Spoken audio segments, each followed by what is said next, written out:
Some say Chinese is one of the most difficult languages in the world, and learning it is almost impossible. So learning Chinese, the most difficult thing. 非常非常非常非常非常难. So I'm sort of tone deaf. I can't really hear them. I think the cultural mindset is the biggest complication for The grammar. 知吃思诗都还难 It's just complicated so much. Only because you're not learning it in the right way. Why not try Takeaway Chinese, where you can take some Chinese away and experience progress day by day. Takeaway Chinese, we will promise you a difference.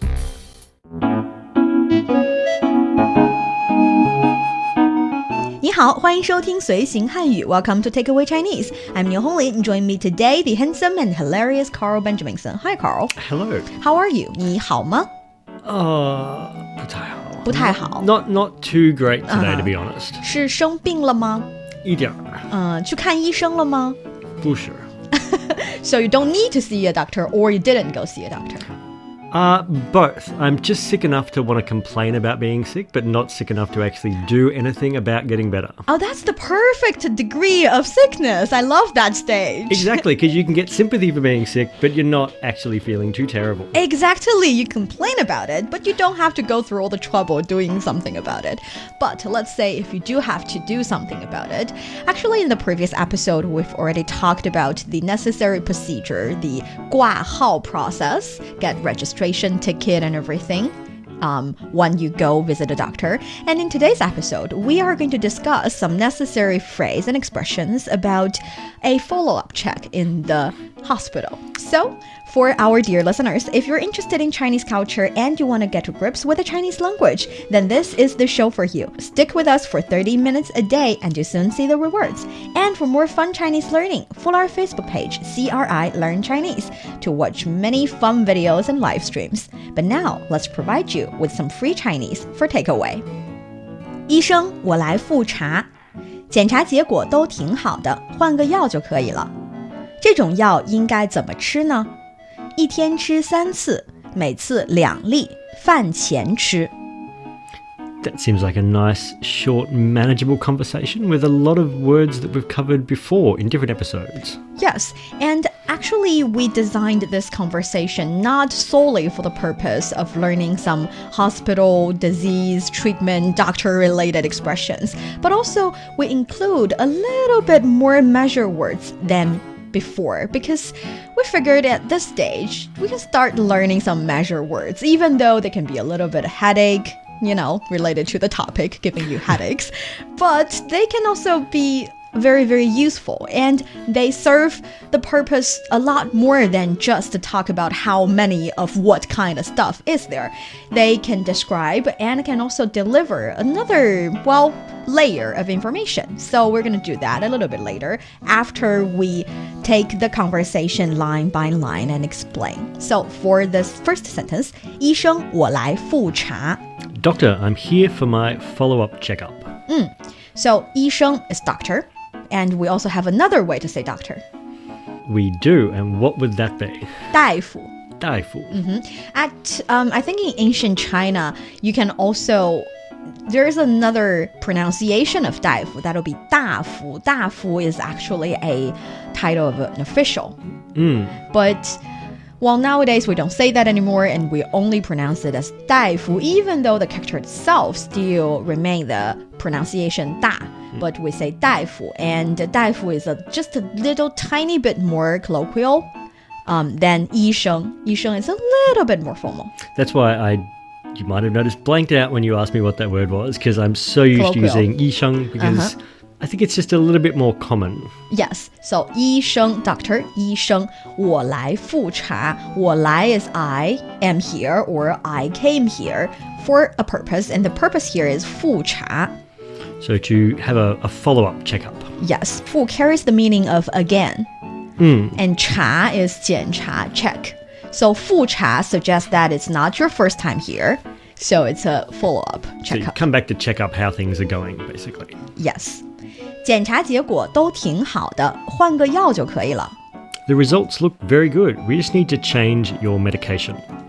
So 检查结果, we know 查 is for 检查 So here is the, let's say, full version of it. 检查 it's exam or check.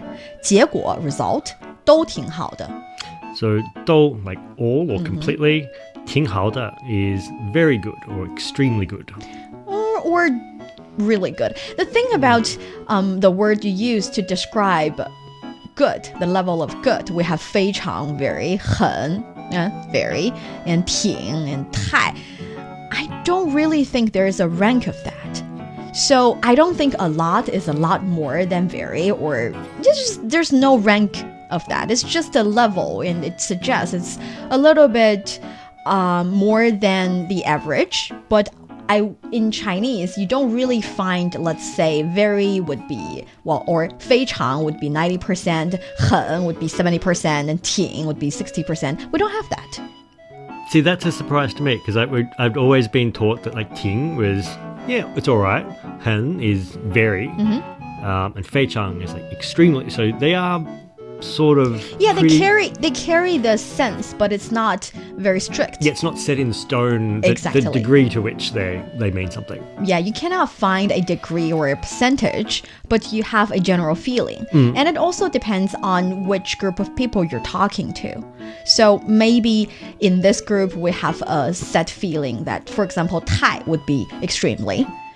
And for maybe another group of people, Thai would only be 90%. So it still depends. Is it the same way that young people describe things as awesome that are just okay, whereas an old person would say like awesome means extraordinary? Yes, that's the idea. So read the room, read your group of people, and then you will have a better understanding of what 非常 or 很 or 挺 here would mean. So 检查结果都挺好的. So the results of the checkups look all good. 换个药就可以了. So we just need to change your medication. So literally in this case, change medication and it's just okay. Yes. So 换 is change or shift or swap. Do you say swap?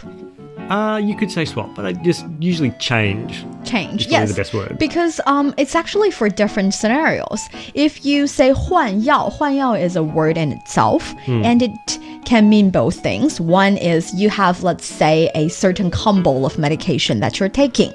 And after a checkup, the doctor realized you don't really need all of them anymore. You might need to change to a little bit less effective one, in a sense, and less strong one. So that would be one way of saying 换药. So you change the kind of medicine in the combo of medicine that you're taking. And another meaning of 换药 is actually, let's say you have a fresh wound.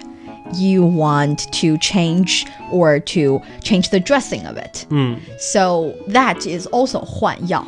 And if you think about it, 换 is change, 药 is medicine, so it applies to both meanings. Yeah, that makes sense. 换药就可以了 would be okay. 这种药应该怎么吃呢? How do I take this kind of medication? 这种 So like this kind or this type? 应该 Should. 怎么吃? How about do I eat this? How do I eat this? So 怎么 here is how, and if you add a verb after it, you have the how to do certain thing sentence. So 这种药怎么吃? How do I take this medicine? 这种化妆品怎么用? How do I apply these cosmetic product? So 怎么 is how, and you add a verb. Either it be 吃 eat, 喝 drink, and 用 use. Doesn't really matter, just that sentence structure. 这种药应该怎么吃呢? And here you might notice it's the English translation. We say, how do I take this medicine? But in Chinese, you don't see the 我 in the sentence. And actually, it's self-implied.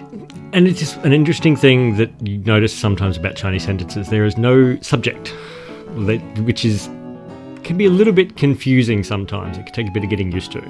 But it's very reasonable, actually, because in some conversations, you don't really need to say the subject. It's implied in the previous conversation or previous sentences. It's when it's in this context, you really don't need to continuously saying the subject when it's the same subject all along.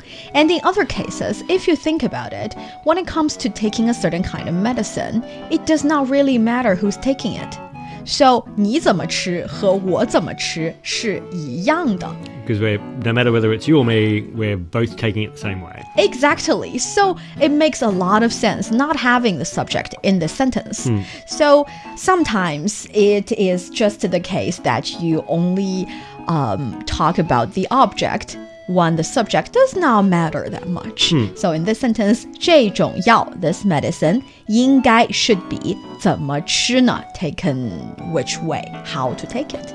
And the answer here is 一天吃3次，每次2粒，饭前吃。So 3 times a day, 2 pills each time before a meal. And this is a complicated sentence if you are not familiar with the Chinese measure words. Yes. So we've got a few measure words in there. So 一天, so 1 day. 吃, to have, to eat. 3次, so 3 times. 每次, so each time. 2粒. Li is a word I admit I don't know in this context. Li actually is a measure word. And when it comes to measure word, sometimes it can be a little bit hard to translate because in Chinese, it just suggests the object or how many of the object there is. When Chinese people hear a measure word, it's more than talking about the number of the object. It also carry a little bit meaning. So if I say 每次2粒, so 2 pills every time, it suggests that I am taking, the medicine I'm taking is in the form of pill.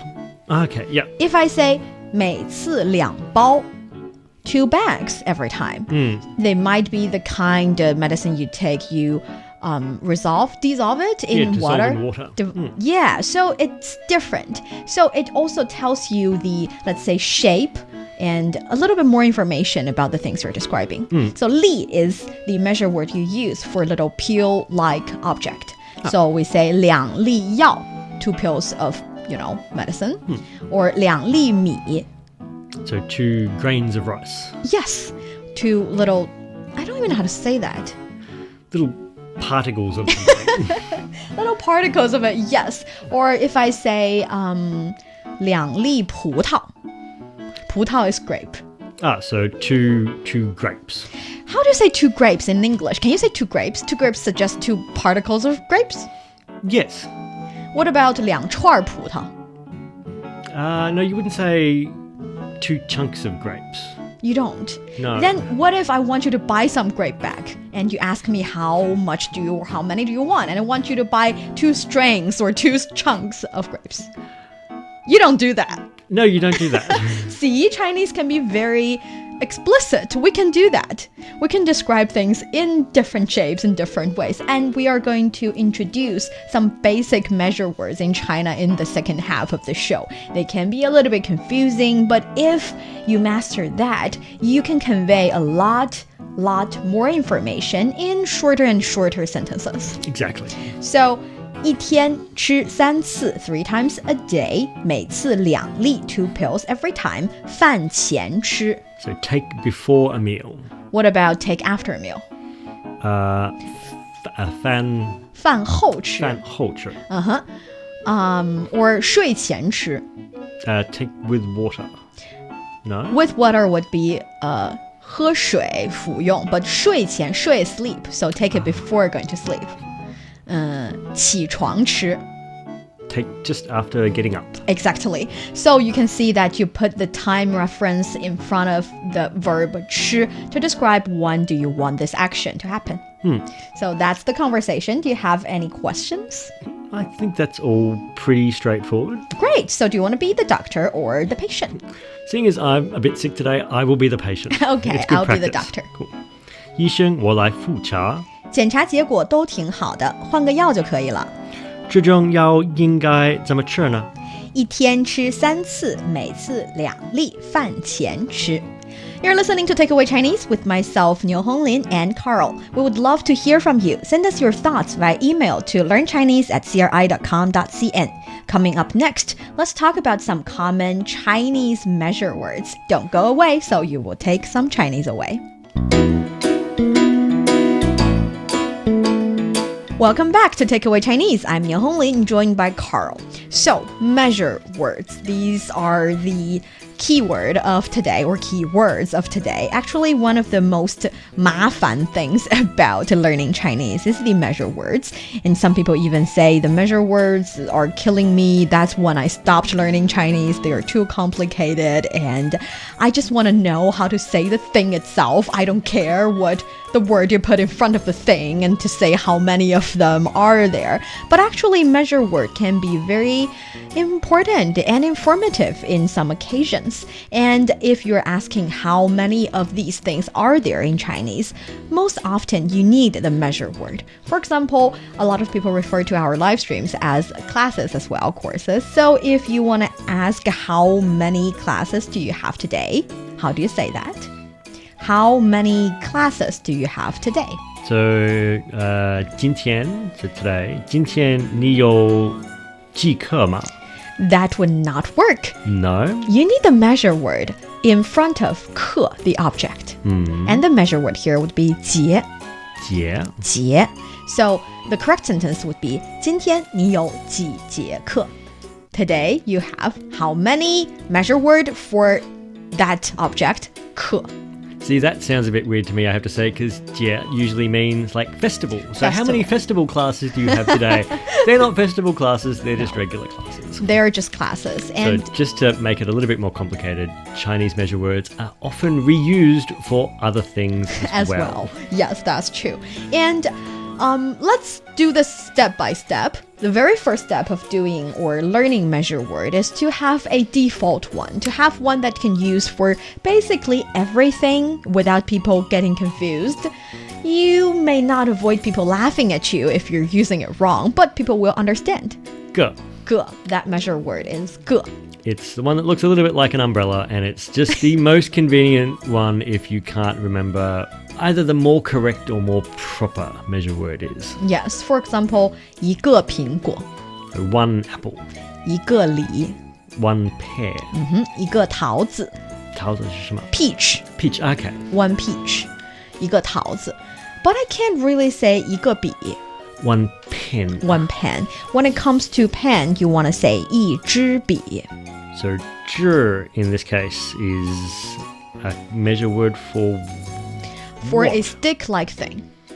Okay, so like, can you give me another example of where would you use that? I can't. I can only think of 一支笔. And then we have moved on to the area where you learn certain measure words.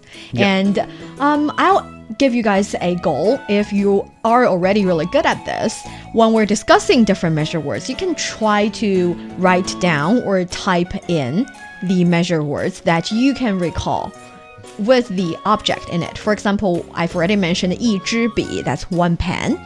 What about one book or one notebook? You can think of those measure words, see if you guys know that already, try to write them down, jog your memory a little bit, and then if you can write down more than 5, then let's learn 3 more today. If you have no idea what measure words are, let's learn 5 basic measure words today. Since we've already talked about 个, the default one, and 支, 一支笔, one pen, 一支笔, 支 is the measure word for stick-like things. But there is another 支, same pronunciation, different character, for animals.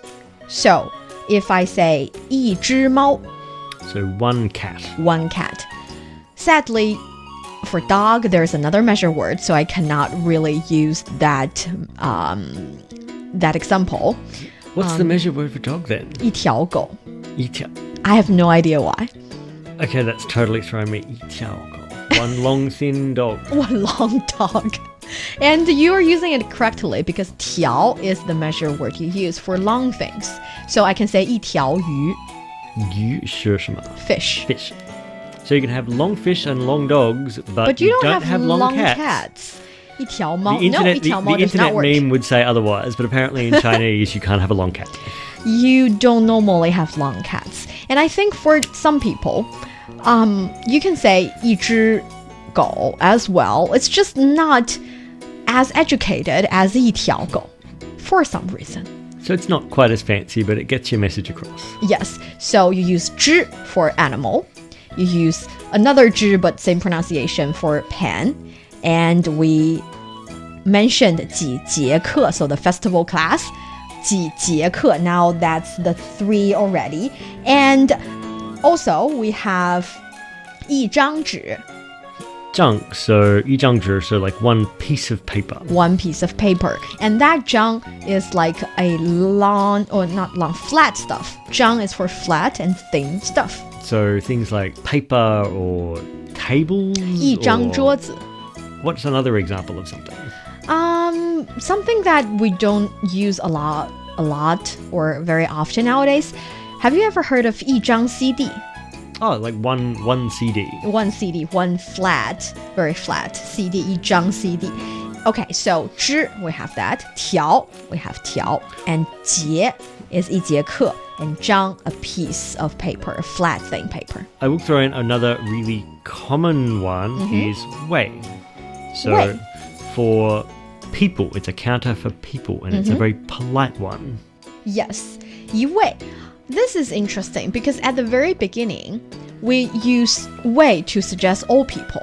But a lot of scholars, linguists, they believe that it is because of the introduction or the introducing of the English language, more and more often used in the Chinese society, that throw people off in the measure word using. Because, for example, if we say one student, some translator translate it as 一个学生. One student.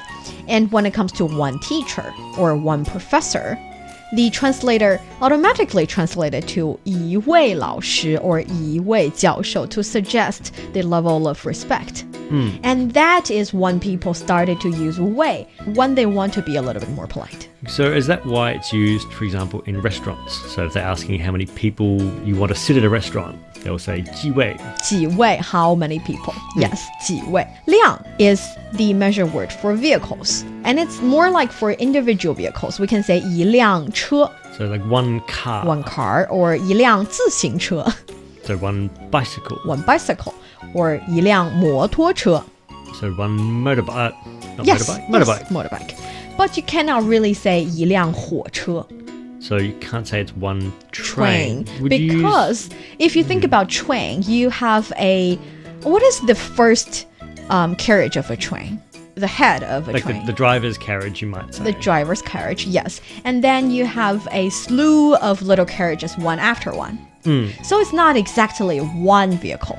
It's a series of vehicle tying together. So would you use 列? You'll use 列 because So- 一列 suggests it's An arrangement or a line a of line of something. something. Yes, 一列火车. So when it comes to vehicles, your first choice would be 辆, but avoid train. 火车 avoid train. Train you say 一列火车. 一列火车. So that's some basic measure words. I think one more thing I hope you guys can take from today's takeaway Chinese would be how do you tell people your address? Which is very, very important if you're trying to order a taxi or if you're trying to order some, a kuaidi. Yes, so when it comes to address, actually you need several measure words. So building, which building, and which unit, and then which floor. So building would be 楼. 楼. Sometimes we also say number building, so 几号楼. So if I want to say 14 or building 14, So 44号楼. 14号楼. Sorry, 14号楼. 40 would be 40, by the way. 14号楼 and unit 2, 二单元. 2单元, and let's say third floor. 三层. 层. Yeah, 三层. So, like I said, measure word can be a little bit messy, they can be a little bit hard, but they can also carry a lot of meaning, a lot more information. And that is why it's important to remember some common measure words.